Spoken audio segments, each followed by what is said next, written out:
오늘 우리에게 주시는 하나님의 말씀은 열왕기상 14장 12절에서 13절까지의 말씀입니다.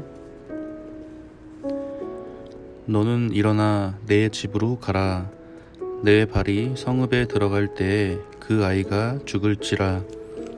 온 이스라엘이 그를 위하여 슬퍼하며 장사하려니와 여로보암에게 속한 자는 오직 이 아이만 묘실에 들어가리니 이는 여로보암의 집 가운데에서 그가 이스라엘의 하나님 여호와를 향하여 선한 뜻을 품었음이니라. 아멘. 네, 여러분들 반갑습니다. 오늘은 화를 내시는 하나님이라는 제목으로 우리 함께 말씀을 살펴보도록 하겠습니다. 오늘의 주인공은 여로보암입니다. 홀어머니 밑에서 어렵게 자란 여로보암은 성벽에 보수를 할 때쯤에는 부지런함을 겸비한 큰 용사가 되어 있었어요. 그는 성실한 자세로 솔로몬 왕의 신임을 받아서 감독직에까지 오르게 됩니다. 훗날에 여로보암은 거기에서 머무르지 않고 유다 나라의 르호보암 왕에게 반기를 든 북쪽의 10지파 지도자들에 의해서 왕으로 추대되게 됩니다. 이스라엘의 초대 왕이 된 여로보암은 22년간 통치하면서 하나님의 뜻을 거스르는 삶을 살게 되어서 하나님의 징벌을 초래하게 된 그러한 좀 아쉬운 그러한 왕입니다.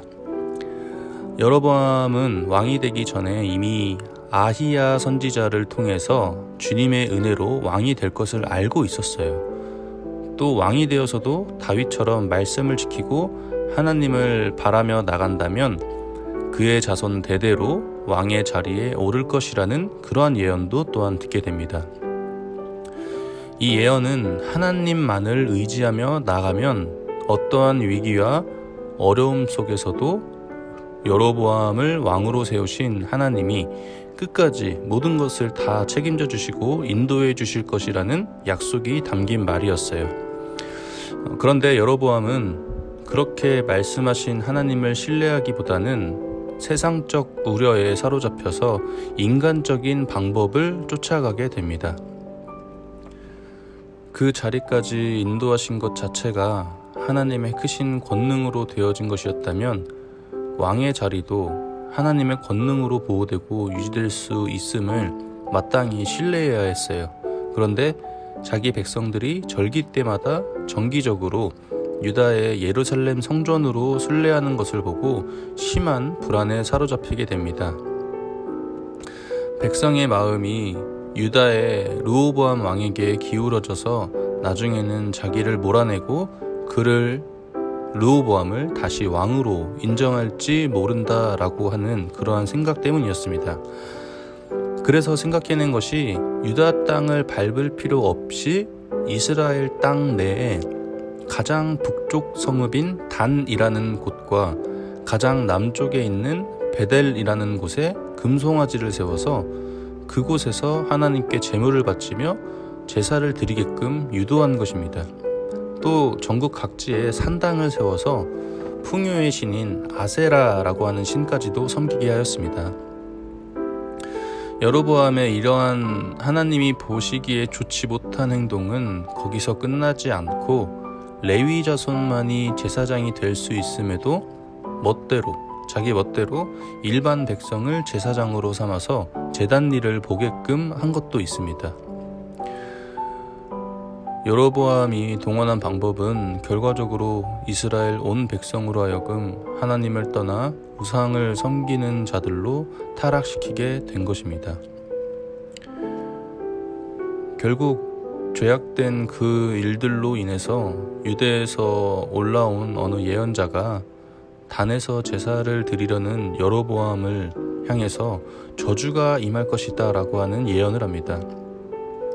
그때 여로보암이 손을 뻗어서 그를 잡으라 라고 하는 순간 그 손이 굳어지는 아주 희귀한 일을 겪게 돼요. 하나님으로부터 이제 벌이 임하게 된 것이죠. 이를 또 바로 알게 된 여로보암이 두려움 속에서 그 예언자에게 손이 다시 원상태가 되도록 기도를 해달라라고 요청을 하고, 또 그렇게 기도를 하는 순간 신기하게도 손이 원상태로 회복이 되게 됩니다. 그런데 여로보암은 그런 체험 후에도 여전히 흉악한 길에서 떠나지 않았어요. 마침내 하나님은 그 집을 씨까지 말려 몰락시키기로 작정을 하십니다. 여러분, 하나님은 이렇게 화를 내시는 하나님이시기도 합니다. 물론 사랑, 소망, 행복 등 여러 가지 좋은 의미의 수식어가 하나님을 표현하기도 하지만 전쟁의 하나님도 있고 포악의 하나님도 있고 이렇게 화를 내시는, 진노하시는 하나님도 있다는 것을 우리 관악교회 청소년부 여러분들이 꼭 기억하시길 바라요. 다시 말씀으로 돌아와서 이 끔찍한 일은 여로보암이 죽고 그의 아들 나답이 왕이 된 지 2년이 채 되기 전에 그대로 실현이 됩니다. 나답 왕의 신하인 바아사 장군이 군사 반란을 일으켜서 집권하게 되자 집권자들이 항상 하는 전례대로 선왕 여로보암의 후손들을 잔인하게 모두 몰살시킨 것이죠.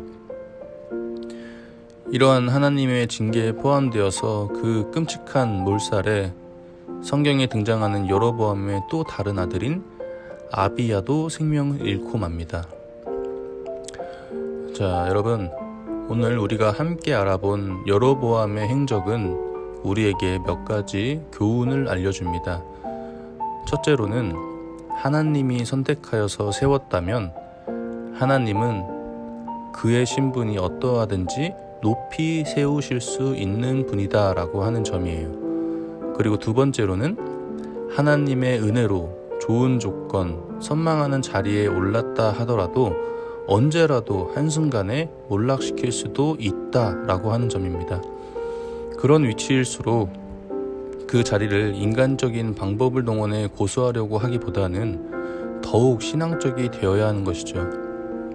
하나님이 수차례 사인을 보내주었습니다. 그런데도 돌이키지 않았다면 그 결과는 왕이 된 것 때문에 더 처참해질 수 있는 것입니다. 말씀을 정리할게요. 오늘은 여로보암의 삶을 통해서 우리에게 주는 교훈을 살펴보았습니다. 항상 하나님께서 말씀하시는 건, 그리고 우리에게 바라는 것은 항상 같으세요. 처음 믿었던 그 믿음, 신앙심을 유지하라라고 하는 것, 그것을 계속해서 엄청나게 하나님께서는 강조하십니다. 우리가 지금까지 많은 성경 인물들을 알아가고 또 배워가고 있는데, 그리고 또 앞으로도 많이 남았지만 항상 하시는 말씀은 같으세요. 하나님께서 우리들의 믿음을 보시고 평가를 하시지 않으십니다. 하나님께서 너는 나를 별로 안 믿는구나, 넌 좀 나를 더 믿어야겠다 라고 하든지, 저 친구는 믿음이 좋네, 그만 덜 믿어도 되겠다, 이러지 않으신다라고 하는 것입니다. 항상 같은 마음으로 꾸준히 믿어가는 사람을 좋아하시고 바라보십니다.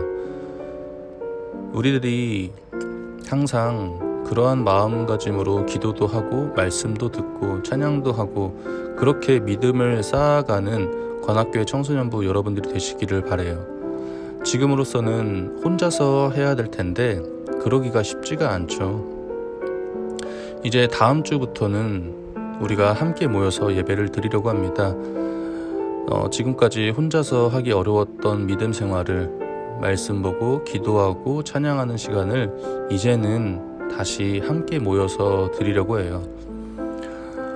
코로나로 인해서 우리들의 일상이 많이 바뀌었죠. 언제까지 이전의 상태, 원래 상태를 기다릴 수는 없으니까 조금씩 다시 회복하려고 합니다. 여러분들도 그동안 조금은 주일을 편하게 집에서 보낸다던가 아니면 교회에 나왔던 친구들도 있지만 다음 주부터는 이제 다시 우리 청소년부에서 모여서 함께 예배를 드릴 테니까 지금까지 못 나왔던 친구들도 함께 나와서 예배를 드려주시기를 바라요. 지금까지 잊고 있었던 믿음 생활, 말씀, 기도, 찬양을 다시 한번 회복할 테니까 여러분들도 다시 회복할 수 있는 시간이 되시기를 바랍니다. 오래 걸릴 수도 있고 짧게 걸릴 수도 있지만 함께 모여서 다시 시작하려고 하니까 여러분들 힘내서 주일날 모여주시기를 바라요. 이번 한 주도 하나님의 은혜 안에서 잘 보내시는 여러분들이 되시기를 바라고, 언제나 믿음을 놓지 않는 여러분들이 되시기를 간절히 소망합니다. 기도하겠습니다. 하나님, 우리들의 믿음이 지금은 매우 작을지 모르나 하나님께서는 그러한 믿음 또한 아껴주실 것을 믿습니다. 여로보암의 어리석었던 믿음을 보고 우리는 주님께서 주시는 그 모든 것으로 이 세상에서 빛을 발휘하는 귀한 그리스도인으로 자라날 수 있도록 주님께서 언제나 함께하여 주세요. 긴 시간 동안 함께 예배드리지 못하였습니다. 그러나 이젠 다시 모이려고 합니다. 아이들에게 귀찮음이 아니라 주님을 만나러 가는 귀한 시간이 될 수 있도록 인도하여 주시고, 다시 함께 모여서 예배를 드릴 때 더 큰 은혜로 하나님께서 임하여 주시옵소서. 언제나 우리들을 사랑하여 주시고 우리 또한 언제나 주님을 사랑할 수 있는 마음을 가질 수 있도록 도와주세요. 감사드리며 예수님의 이름으로 기도드립니다. 아멘.